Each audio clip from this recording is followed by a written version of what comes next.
ನಮಸ್ಕಾರ, ಶುಭೋದಯ. ಸಂಕಲ್ಪ ಸದಿ ಕಾರ್ಯಕ್ರಮಕ್ಕೆ ತಮ್ಮೆಲ್ಲರಿಗೂ ಆತ್ಮೀಯ ಸ್ವಾಗತ ಹೇಳ್ತಾ ಇರೋದು ನಾನು ಅನುಷಾ.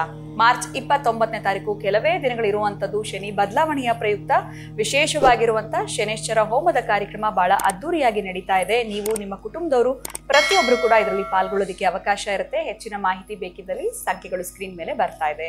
ಏನೋ ಕಾರ್ಯಕ್ರಮದಲ್ಲಿ ನಮ್ಮ ಜೊತೆಲಿದ್ದಾರೆ ಸ್ಪಿರಿಚುವಲ್ ಗುರು ಡಾಕ್ಟರ್ ವಿಷ್ಣುದತ್ತ ಗುರುಜಿಯವರು. ಗುರುಗಳನ್ನ ಕಾರ್ಯಕ್ರಮಕ್ಕೆ ಬರ್ಮಾಡ್ಕೊಳ್ಳೋಣ. ನಮಸ್ತೆ ಗುರುಗಳೇ, ಕಾರ್ಯಕ್ರಮಕ್ಕೆ ಭಕ್ತಿಯ ಸ್ವಾಗತ. ಏನೋ ಒಂದು ಒಳ್ಳೇದಾಯ್ತು ಅಂತಂದ್ರೆ ಅವ್ರ ಹಣೆ ಬರ ಚೆನ್ನಾಗಿದೆ ಅಂತಾರೆ, ಅಥವಾ ಏನೋ ಕೆಟ್ಟದಾಯ್ತು ಅಂತಂದ್ರೆ ಹಣೆ ಬರಕ್ಕೆ ಹೊಣೆ ಯಾರು ಅಂತಾರೆ. ಸೊ ಇದನ್ನ ಎರಡೂ ತರನು ಕನ್ಸಿಡರ್ ಮಾಡ್ತಿರ್ತೀವಿ. ಇದನ್ನ ನಾವು ಹೇಗೆ ಗುರುಗಳೇ, ಈ ಹಣೆ ಬರಕ್ಕೆ ಹೊಣೆ ಯಾರು ನಾವೇ ಆಗಿರ್ತೀವ ಅಥವಾ ನಮ್ಮ ಕರ್ಮ ಆಗಿರುತ್ತಾ ಅಥವಾ ಏನಾಗಿರುತ್ತೆ ಗುರುಗಳೇ, ಇದ್ರ ಬಗ್ಗೆ ತಿಳಿಸ್ಕೊಡಿ. ಯಾಕಂದ್ರೆ ಒಳ್ಳೇದಾಯ್ತು ಅಂದ್ರೂ ನಾವು ಅದನ್ನ ಹಣೆ ಬರ ಅಂತೀವಿ, ಕೆಟ್ಟದಾಯ್ತು ಅಂತಂದ್ರೂ ಕೂಡ ಹಣೆ ಬರ ಅಂತ ಹೇಳ್ತೀವಿ. ಇದ್ರ ಬಗ್ಗೆ ಏನ್ ಹೇಳ್ತೀರಾ ಗುರುಗಳೇ? ಓಂ ವಿಶ್ವಸ್ಮೈ ನಮಃ. ಪ್ರೀತಿಯ ಬಂಧುಗಳೇ, ನಿಜ ನಾನು ಕೂಡ ಈ ಪದ ಕೇಳಿದ್ದೀನಿ, ಹಣೆ ಬರಕ್ಕೆ ಹೊಣೆ ಯಾರು ಅಂತ ಕೇಳಿದ್ದೇನೆ. ಬಹುಶಃ ಅದ್ರ ಗೂಢಾರ್ಥ ನನಗೂ ಅಷ್ಟು ಸ್ಪಷ್ಟವಾಗಿ ಗೊತ್ತಿಲ್ಲ. ಏನು ಹೇಳ್ಬೋದು ಅಂದರೆ, ಇಲ್ಲಿ ಈ ಬರೆದವನಿಗೆ ಅಳಿಸಲಾಗದ, ಬರೆಸಿಕೊಂಡವನಿಗೆ ಓದಲಾಗದ ಬರಹವೇ ಹಣೆ ಬರಹ.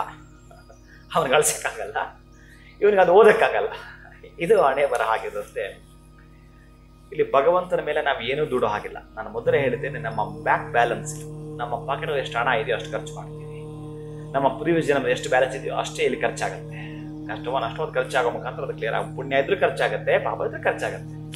ಅದಕ್ಕೆ ಹಣೆ ಬರಹವನ್ನು ನಾವು ದೂಷಿಸೋದು ಅಲ್ಲವೇ ಅಲ್ಲ, ಅನುಭವಿಸೋದು. ಅದೊಂದು ರೀತಿಯ ಪ್ರೀತಿಯ ಸ್ವಾದ. ನೀವು ಎಷ್ಟು ದುಃಖ ಅನುಭವಿಸ್ಬಿಡ್ಬೇಕು, ಏನು ಮಾಡಕ್ಕೆ ಬರಲ್ಲ ಅದಷ್ಟು. ಆಮೇಲೆ ಅದಾದ್ಮೇಲೆ ಅದು ಸಿಗುತ್ತೆ. ಈ ರಾತ್ರಿ ಹೋದ್ಮೇಲೆ ಆಗಲ್ ಸಿಗಲ್ವೇನೋ. ಹಾಗೆಯೇ ಈ ಭಗವಂತ ಅನ್ನುವವ ನಾವು ಮಾಡಿದ್ದ ಕರ್ಮದ ಮೇಲೆ, ಬಟ್ ಅವನಿಗೂ ಕೂಡ ಅಧಿಕಾರ ಇಲ್ವಂತೆ ಏನಂದ್ರೆ ಅದನ್ನು ಕೊಡ್ಲಿಕ್ಕೆ. ಯಾಕಂದ್ರೆ ನೀವು ಹೇಳ್ತಾರೆ ಹಣೆ ಬರಹ ಅಂತ ಹೇಳ್ತಾ ಇದ್ದೀರಲ್ಲ, ಹೊಣೆ ನೀವೇ ಹೊಣೆ. ಅದಕ್ಕಾಗಿ ಇಲ್ಲೊಂದು ಮೆಸೇಜನ್ನು ಎಚ್ಚರಿಸಿಕೊಂಡಿದ್ದಾದ್ರೆ, ಕೆಲವೊಂದು ಎಕ್ಸ್ಕ್ಯೂಸ್ ಇದೆ. ನಾವು ಮಾಡತಕ್ಕಂತಹ ಕೆಲಸಗಳಲ್ಲಿ ಒಂದಷ್ಟು ಪ್ರತಿಫಲವನ್ನ ಭಗವಂತ ಕೊಡೋದು ಹೇಗೆ ಅಂತಂದ್ರೆ, ಅವನ ಹತ್ರ 3 ಆಪ್ಷನ್ ಇರುತ್ತಂತೆ. ಆ 3, ಒಂದು ಭಗವಂತ ಕೊಟ್ಟು ನೋಡ್ತಾನಂತೆ. ಎರಡನೇದು ಕೊಡದೇನೋ ನಿಮ್ಮನ್ನ ನೋಡ್ತಾನಂತೆ. ಕೊಟ್ಟಾದ್ಮೇಲೆ ಅದನ್ನ ಕಿತ್ಕೊಂಡು ನೋಡ್ತಾನಂತೆ. ಅಂದ್ರೆ ಕೊಟ್ಟ ಮೇಲೆ ಅದನ್ನ ನೀನು ಹೇಗೆ ಬಳಸಿದೀಯಾ, ಹೇಗೆ ಬಳಸ್ಬೇಕು. ಅಯ್ಯೋ ನಾನು ಇವನು ಕೊಟ್ಟೆ, ಏನೇನ್ ಮಾಡ್ದಪ್ಪ ಇವನು, ಏನ್ ಆಟ ಆಡ್ದ ಕಣಯ್ಯ ಇವನು, ಅವನು ಉಳಿಸ್ಕೊಂಡಿದ್ದಾನ, ಅದನ್ನ ಸರಿಯಾಗಿ ಬಳಸ್ಕೊಂಡಿದ್ದಾನ, ಹಾಕಿದ್ರೆ ಗಳಿಸ್ಕೊಳ್ತಿದ್ದ. ಸರಿ, ಪ್ರಯೋಜನ ಇಲ್ಲ ಇವನಿಗೆ. ಕೊಡದೆ ನೋಡಿದೆ, ಏನೇನೋ ಅಂಗಲಾಚಿ ಬೇಡ್ಕೊಂಡ, ಹೋಗ್ಲಿ ಕೊಟ್ರೆ ಕರೆಕ್ಟಾಗಿ ಇಟ್ಕೊಂಡಿದ್ದಾನಾ, ಇಲ್ಲ. ಈ 3 ಸಲ ಬೇಕಾದ್ರೆ ಮಾಡ್ತಾನವ. ಅದಕ್ಕಾಗಿನೇ ಅವನ್ ಕಿತ್ಕೋಬಾರ್ದು ನಿಮ್ಮ ಹತ್ರ. ಅಂದ್ರೆ ನೀವು ಹೇಗೆ ಅದನ್ನ ಖರ್ಚು ಮಾಡಬೇಕು, ಹೇಗೆ ಖರ್ಚು ಮಾಡಬೇಕು ಅನ್ನೋದನ್ನ ಮೊದಲು ಅರ್ಥಕೊಂಡಿರ್ಬೇಕು. ಕೊಟ್ಟು ನೋಡ್ತಾನೆ, ಕೊಡದೇನೋ ನೋಡ್ತಾನೆ, ಕಿತ್ಕೊಂಡು ನೋಡ್ತಾನೆ. ಅದಕ್ಕೆ ಭಗವಂತ ನಾವು ಕೊಟ್ಟಿರೋದನ್ನ ಇಲ್ಲಿ ಹೇಗೆ ನಾವು ಖರ್ಚು ಮಾಡಬೇಕು ಅನ್ನೋದನ್ನ ತಿಳಿದುಕೊಂಡ್ರೆ, ಅದಕ್ಕೆ ನಿಮ್ಮ ಹಣೆ ಬರಹವನ್ನ ಬದಲಿಸಿಕೊಳ್ಳಲಿಕ್ಕೆ ಒಂದು ಅವಕಾಶವನ್ನ ಕೊಡ್ತಾನಂತೆ. ನಾವು ಮಾಡತಕ್ಕಂಥದ್ದು ಕೆಲವೊಂದೆಲ್ಲ ಯಾರು ಹಣೆ ಬರಹವನ್ನು ಒರೆಸ್ಲಿಕ್ಕಾಗಲ್ಲ, ಚೇಂಜ್ ಮಾಡೋಕ್ಕಾಗಲ್ಲ ಅಂತ ಯಾರಿಗೂ ಹಾಗಲ್ಲ. ಅದು ನಿಮಗೆ ಸಾಧ್ಯ ಇದೆ. ನಮ್ಮ ಹಣೆ ಬರಹವನ್ನ ನಾವು ತಿದ್ದುಕೊಳ್ಳಲಿಕ್ಕೆ ಸಾಧ್ಯವಿದೆ. ಚೆನ್ನಾಗಿ ನೆನಪಿಟ್ಕೊಂಡ್ರೆ ನೀವು. ಯಾಕಂತಂದ್ರೆ, ನಾನು ಕನ್ನಡಿ ಹತ್ರ ಹೋಗಿ ನಿಂತ್ಕೊಂಡ್ರೆ ನನ್ನ ಪ್ರತಿಬಿಂಬ ಅಲ್ಲಿ ಕಾಣುತ್ತೆ. ಆದರೆ ನನ್ನ ಪ್ರತಿಬಿಂಬ ಕಾಣ್ತಾ ಇದೆ ಅಂತೇಳಿ ನಾನು ಆ ಕನ್ನಡಿಯಲ್ಲಿ ಕಾಣುವಂಥ ನನ್ನ ಪ್ರತಿಬಿಂಬಕ್ಕೆ ಅಲಂಕಾರ ಮಾಡೋದು ಅಗತ್ಯನ? ನನಗೆ ಮಾಡ್ಕೊಂಡ್ರೆ ಅದು ಮತ್ತೆ ಕಾಣುತ್ತೆ. ಹಾಗೆ ನಾನು ಏನು ಮಾಡಿದ್ರೆ ಅದು ಮತ್ತೆ ನನಗೆ ವಾಪಸ್ಸೇ ಬರುತ್ತೆ. ನಾನು ಹೇಗೆ ಇಲ್ಲಿ ಮಾಡ್ಕೊಂಡು ನನಗೆ ಅಲ್ಲಿ ಕಾಣ್ತಾ ಬರುತ್ತೆ. ನೀನು ಇಲ್ಲಿ ಏನು ಮಾಡಿದ್ರೆ ಅದೇ ನನಗೆ ಸಿಗ್ತಾ ಇರುತ್ತೆ. ನಿಮಗೊಂದು ಉದಾಹರಣೆ ಕೊಡ್ತಾ ಇದ್ದೆ ನಾನಿಲ್ಲಿ. ನೀವು ಹೇಗೋ ಹಾಗೆ ನಿಮ್ಮ ಪ್ರತಿಬಿಂಬ ಕನ್ನಡಿಯಲ್ಲಿ ಕಾಣ್ತಿದೆ. ಇನ್ನು ನೀವು ಮಾಡೋ ಕೆಲಸಗಳು ನಿಮ್ಮ ಮುಂದೆ ಕನ್ನಡಿ ಇಲ್ಲ ಅನ್ಕೊಡಿ, ಆದ್ರೆ ಅದು ರಿಫ್ಲೆಕ್ಟ್ ಆಗ್ತಾನೇ ಇರುತ್ತೆ. ಪ್ರತಿ ಕೆಲಸದಲ್ಲೂ, ಪ್ರತಿ ಆಯಾಮದಲ್ಲೂ, ಪ್ರತಿ ವ್ಯವಹಾರದಲ್ಲೂ, ಪ್ರತಿ ವ್ಯಾಪಾರದಲ್ಲೂ ಆಗ್ತಾ ಇರುತ್ತೆ. ನಾವು ತುಂಬಾ ಹುಷಾರಾಗಿ, ನಮ್ಮ ಪ್ರಾಣಕ್ಕಿಂತಲೂ ಹೆಚ್ಚಿಗೆ ನಮ್ಮ ವ್ಯವಹಾರವನ್ನ, ನಮ್ಮ ವ್ಯಾಪಾರವನ್ನ ಮಾಡಬೇಕಂತೆ. ತುಂಬಾ ಹುಷಾರಾಗಿ ಹಾಗೆ ಮಾಡಬೇಕಂತೆ. ಅಲ್ಲಿ ಭಗವಂತ ನಿಮಗೆ ಒಂದಷ್ಟು ಏನಾದರೂ ಕೊಡೋದಿತ್ತು ಅಂತಂದ್ರೆ ಕೊಡತಾನಂತೆ. ಯಾರಲ್ಲಿ ದಯೆ, ಕರುಣೆ, ಪ್ರೀತಿ ತೋರಿಸಿದ್ದೀರಿ ಅನ್ನೋದು ನಮಗೆ ಲೆಕ್ಕ ಸಿಗುತ್ತೆ. ಆವಾಗ ನಮ್ಮ ಹಣೆ ಬರಹಕ್ಕೆ ನಾವೇ ಹೊಣೆ ಅಲ್ವಾ, ಒಳ್ಳೇದಾಗೇ ಆಗತ್ತೆ. ಆವಾಗ ನಮ್ಮ ಮೇಲೆ ನಾವೇ ಖುಷಿ ಪಡೋಣ. ಇದು ನಾನು ಮಾಡಿದ್ದಪ್ಪ ಅನ್ನೋದು ನಮ್ಮ ಒಳಗಡೆ ಖುಷಿ ಉಳ್ಕೊಳ್ಳಿ, ಅಹಂಕಾರ ಉಳ್ಕೋಬಾರ್ದು. ಖುಷಿ ಉಳ್ಕೊಂಡ್ರೆ ಪರವಾಗಿಲ್ಲ. ನೀನು ಆವಾಗ ಒಂದು ರೀತಿಯ ಋಷಿ ಬಿಡ್ತೀಯ.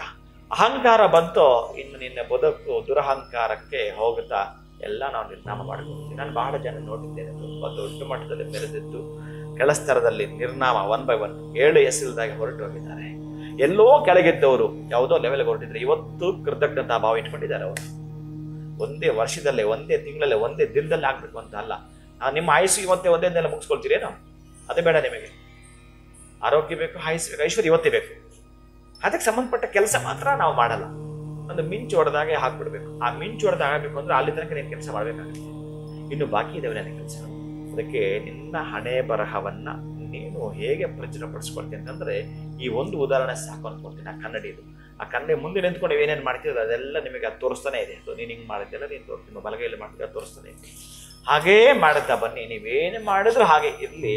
ಆವಾಗ ನಿಮ್ಮ ಹಣೆ ಬರಹಕ್ಕೆ ನೀವು ಹೊಣೆಗಾರರಾಗ್ತೀರಿ. ಅದು ಕೆಟ್ಟದ್ದಾಗಿರ್ಲಿ ಒಳ್ಳೇದಾಗಿರ್ಲಿ ಭಗವಂತ ಅನ್ನುವವ ಬರೆದಾಕಿದ್ದಾನೆ. ಅವ ಅಳಿಸಲಾಗಲಿಕ್ಕೆ ಸಾಧ್ಯವಿಲ್ಲ. ನೀವು ನೋಡ್ಕೊಂಡು ಓದ್ಕೊಳ್ಲಿಕ್ಕೂ ಸಾಧ್ಯ ಆಗ್ತಾ ಇಲ್ಲ. ಅದಕ್ಕೆ ಏನ್ ಮಾಡ್ತೀರ ಅಂತಂದ್ರೆ ಸೂಕ್ಷ್ಮ ಶರೀರ ಅಂಡ್ ಸ್ಥೂಲ ಶರೀರ ಎರಡು ಇರ್ತವೆ. ಸೂಕ್ಷ್ಮವಾಗಿ ನಾವೇನ್ ಮಾಡಬೇಕು, ಸ್ಥೂಲವಾಗಿ ನಾವೇನ್ ಮಾಡಬೇಕು ಅಂತಕ್ಕಂತಹದ್ದು. ನಮಗೆ ಏನೋ ಒಂದು ಸೊಳ್ಳೆ ಕಚ್ಚಿದ್ರೆ ಗೊತ್ತಾಗುತ್ತೆ. ನೋಡ್ಕೊಳ್ತೀವಿ ಒಳಗಡೆ ಆಗ್ತಾ ಇರೋ ಹಸಿವಿದೆಯಲ್ಲ, ಅದೇ ನಿಮ್ಗೆ ಅಷ್ಟು ನೋವಾಗ್ತಾ ಇರುತ್ತೆ. ಇಲ್ಲಿ ಕೂತಿರೋ ಸೊಳ್ಳೆ ಅವ್ರಿಗೂ ಕಾಣಿಸುತ್ತೆ. ಆ ಒಳಗಡೆ ನೋವು ನಿಮಗೆ ಮಾತ್ರ ಕಾಣಿಸುತ್ತೆ. ಅದೇ ನೀವು ಅರ್ಥ ಮಾಡ್ಕೊಂಡ್ರೆ ನಾನು ನೆನ್ನೆ ಮಾಡಿದ್ದನ್ನ ಪೂಜೆನ ಇವತ್ತು ಮಾಡಿಬಿಡ್ಬೇಕು. ನಾನು ನೆನ್ನೆ ನನ್ನ ಕೈಲಿ ಆಗಿದ್ದ ಸಹಾಯವನ್ನು ಮಾಡಿದೆ, ಇವತ್ತು ಕೂಡ ಮಾಡೋಣ. ಬೆಳವಣ್ಣನೆ ಮಾಡಿದೆ. ಎರಡು ನಿಮ್ಗೆ ಹೇಳ್ತಾ ಇರ್ತಾರೆ. ಯಾವುದು ಕೇಳ್ತೀವಿ ಹಾಗೆ ನಿಮಗೆ ಬಿಟ್ಟಿದ್ದಾರೆ. ಪಾಪ ನನ್ನ ಹಾಗೆ ಆ ಪ್ರಾಣಿ ಪಕ್ಷಿ ಕೂಡ ಅನ್ನೋದು ನಿಮ್ಮ ಒಳಗಡೆ ಕುಳಿತುಕೊಳ್ತು ಅಂತಂದ್ರೆ ಅಲ್ಲಿ ನಿಮ್ಮ ಮತ್ತೆ ಅಲ್ಲಿ ಯಾರಿಗೋ ಮಾಡಿದ್ರಲ್ಲ ಅದರ ಮತ್ತೆ ಸ್ಪೇಸ್ ಇದೆಯಲ್ಲ, ಅದೇ ಹವ. ಅಲ್ಲಿ ನಿಮ್ಮ ಹಣೆ ಬರಹ ಬದಲಾಯಿಸಿಕೊಂಡು ಮುನ್ನುಗ್ಗುತ್ತಾ ನಮ್ಮ ಜೀವನ ಕ್ರಮದಲ್ಲಿ ಸಚ್ಚಾರಿತ್ರವನ್ನ ರೂಢಿಸಿಕೊಂಡ್ರೆ ಧೀಮಂತಿಕೆ ಶ್ರೀಮಂತಿಕೆ ನಮ್ಮದಾಗ್ತದೆ. ಖಂಡಿತವಾಗ್ಲೂ ಗುರುಗಳೇ, ನಮ್ಮ ಹಣೆ ಬರಕ್ಕೆ ನಾವೇ ಹೊಣೆ. ಜೊತೆಗೆ ನೀವು ಕೊಟ್ಟಂತಹ ಉದಾಹರಣೆಗಳು ಬಹಳ ಚೆನ್ನಾಗಿತ್ತು ಅಂತ ಹೇಳ್ಬೋದು. ಜೊತೆಗೆ ನಮ್ಮ ಹಣೆ ಬರನ ಬದಲಿಸ್ಕೊಳ್ಬೇಕು ಅಂತಂದ್ರೆ ಅದು ಬೇರೆ ಯಾರಿಂದನೂ ಸಾಧ್ಯ ಇಲ್ಲ, ನಮ್ಮ ಪ್ರಯತ್ನವೇ ಇರಬೇಕು ಅನ್ನೋದ್ರ ಬಗ್ಗೆ ಕೂಡ ತಿಳಿಸ್ಕೊಟ್ರಿ. ಧನ್ಯವಾದಗಳು ತಮಗೆ. ನಮಸ್ಕಾರ. ಉತ್ತಮವಾಗಿರುವಂತಹ ಮಾಹಿತಿನ ಇವತ್ತಿನ ವಿಡಿಯೋದಲ್ಲಿ ಗುರುಗಳು ತಿಳಿಸ್ಕೊಟ್ಟಿದ್ದಾರೆ. ವಿಡಿಯೋನ ಮುಗಿಸುವಂತಹ ಸಮಯ ಆಗಿದೆ. ನಮಸ್ಕಾರ.